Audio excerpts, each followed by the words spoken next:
నమస్తే, welcome to our channel.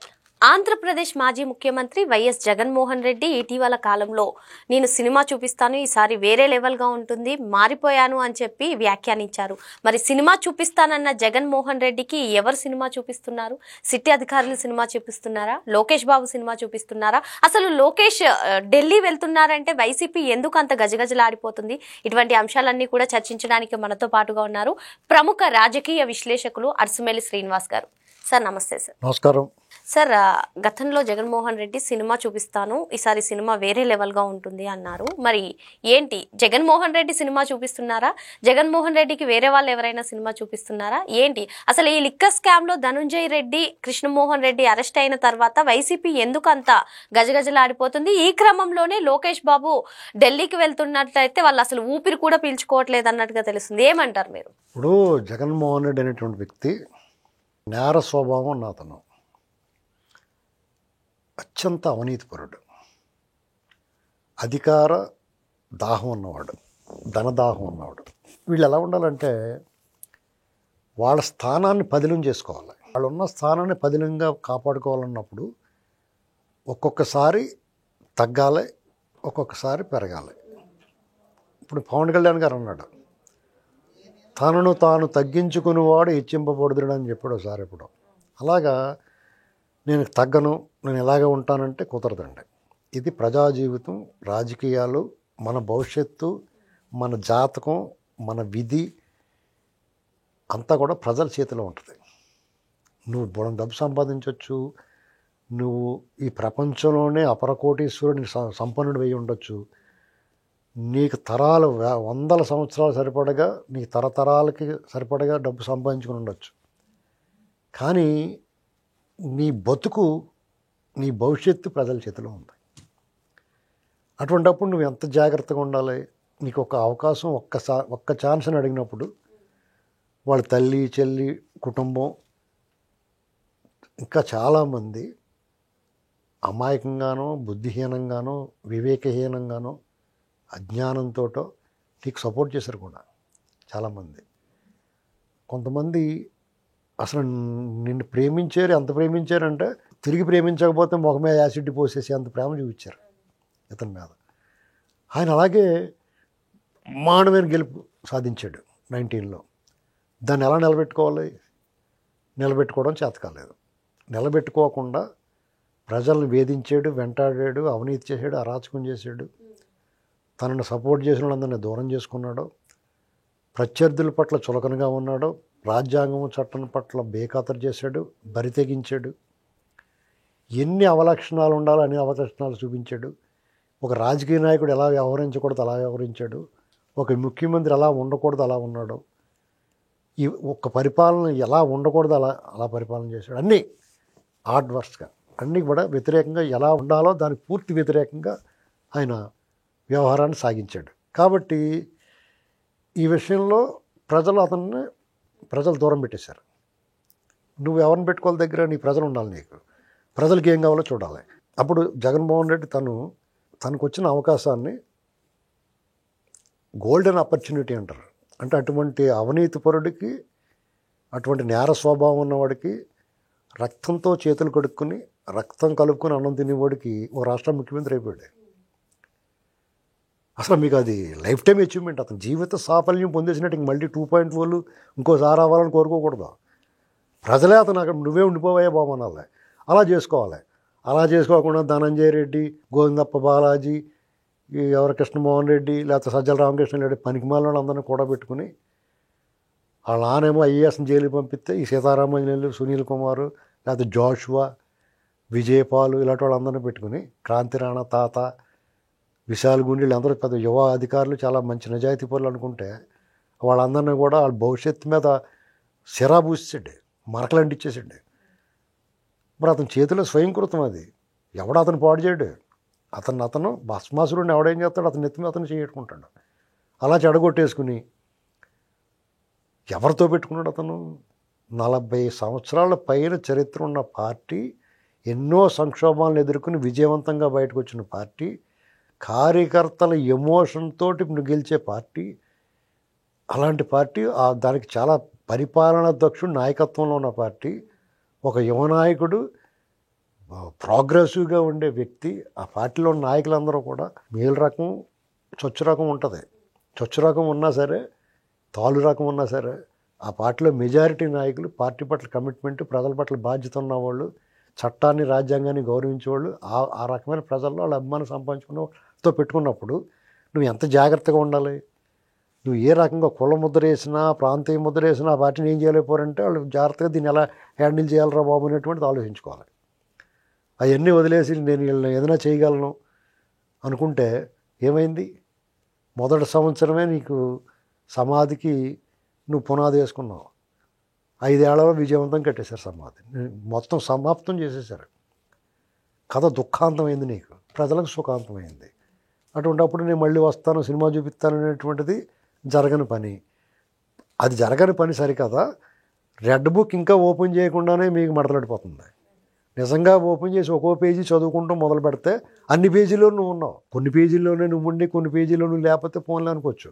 A page తీసినా నువ్వే ఉంటావు. చివరిన పైనుంచి అలా లెక్కేసుకుంటూ వస్తే చివరి నువ్వు ఉంటావు, ప్రతి పేజీలో ఉంటావు. ఇప్పుడు లోకేష్ ఢిల్లీ వెళ్తున్నాడంటే జగన్మోహన్ రెడ్డిని అరెస్ట్ అవ్వబోతుంది అని చెప్పి వైసీపీ భయపడుతుంది. ఏంటి అసలు? ఇప్పుడు ఢిల్లీ పర్మిషన్ ఇస్తేనో లేకపోతే ఇంకొకళ్ళ అనుమతి ఇస్తేనో అవరండి. వాళ్ళు తను చేసిన నేరం అతన్ని అరెస్ట్ వైపు నడిపిస్తుంది.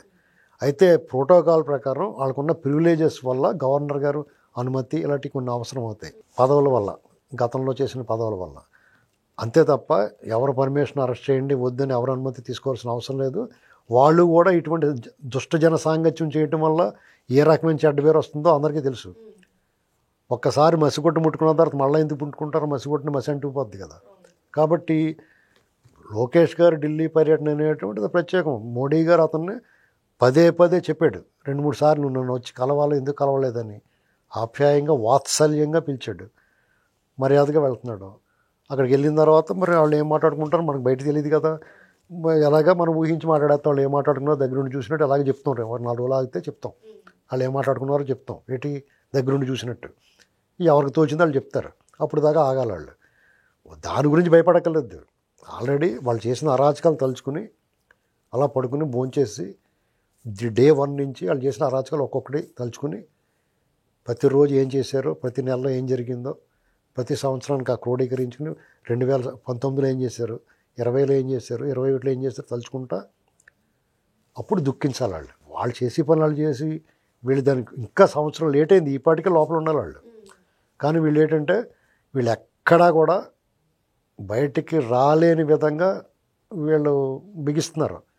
ఆ బిగించాలి, ఎక్కడ కూడా అక్రమంగా అనిపించుకోకూడదు, వీళ్ళు తప్పు అనిపించుకోకూడదు. ఎందుకంటే ప్రజల్లో ఏ ఒక్కడో కూడా తప్పు, ఇది అక్రమ అరెస్టు, అతను అన్యాయంగా అరెస్ట్ చేశారు అని చెడ్డ పేరు తెచ్చుకోవడానికి ఇష్టం లేదు వాళ్ళకి. కాబట్టి ఎక్కడ కూడా బెసక్కుండా తెలుసు అన్నాటికి కారకుడు అతనే, సూత్రధారి అతను, వాళ్ళ కుటుంబమే, వాళ్ళ ఫ్యామిలీయే. కానీ ఎస్టాబ్లిష్ చేయాలి. నేరం జరిగిందని తెలుసు, దొంగతనం జరిగిందని తెలుసు, హత్య జరిగినాయని తెలుసు. కానీ ఎవరు చేశారు, ఎందుకు చేశారు, ఎలా చేశారు అనేటువంటిది సాక్ష్యాధారాలు కోర్టుకు కావాల్సినట్టే ప్రజలు కూడా నమ్మాలి. ప్రజలు నమ్మేశారు. న్యాయస్థానాలు టెక్నికల్గా నమ్మాలి. ఆథరైజ్డ్గా ప్రజలు వేసేసారు శిక్ష. ప్రజలు నమ్మారు కాబట్టి శిక్ష వేసేసారు. ప్రజాకోర్టులో శిక్ష పడిపోయింది. ఇప్పుడు న్యాయస్థానాల్లో శిక్ష పడాలి. న్యాయస్థానాల్లో శిక్ష పడాలంటే మనం అనుకున్నట్టు మీరు చెప్తే అవదు. దానికి సరైన ఆధారాలు ఉండాలి. ఆ ఆధారాలు అన్వేషణలో ఆధారాలన్నీ సేకరించారు. ఇంకా ఆయన అడుగు బయటకు పెట్టలేని పరిస్థితిలో ఆ ఉచ్చులోంచి బయట రాలేడు. కాబట్టి అందరూ ఎక్స్పెక్ట్ చేసినట్టుగా వాళ్ళు చెప్తున్నట్టుగా 2.0 కానీ మళ్ళీ సినిమా చూపిస్తాం కానీ మేము వచ్చిందని మీ సంగతి చూస్తానంటే ఊరికే మళ్ళీ మనం చెప్పుకుని నవ్వుకోవడానికి పనిచేస్తాయి అంతే. ఏమైనా లోకేష్ గారు అనేటువంటి వాడు నివురుగప్పిన నిప్పు. అది నివురుగప్పు ఉంది కదా అని చెప్పేసి ముట్టుకుంటే చేయగలుగుతుంది. అలా కాలింది వాళ్ళకి.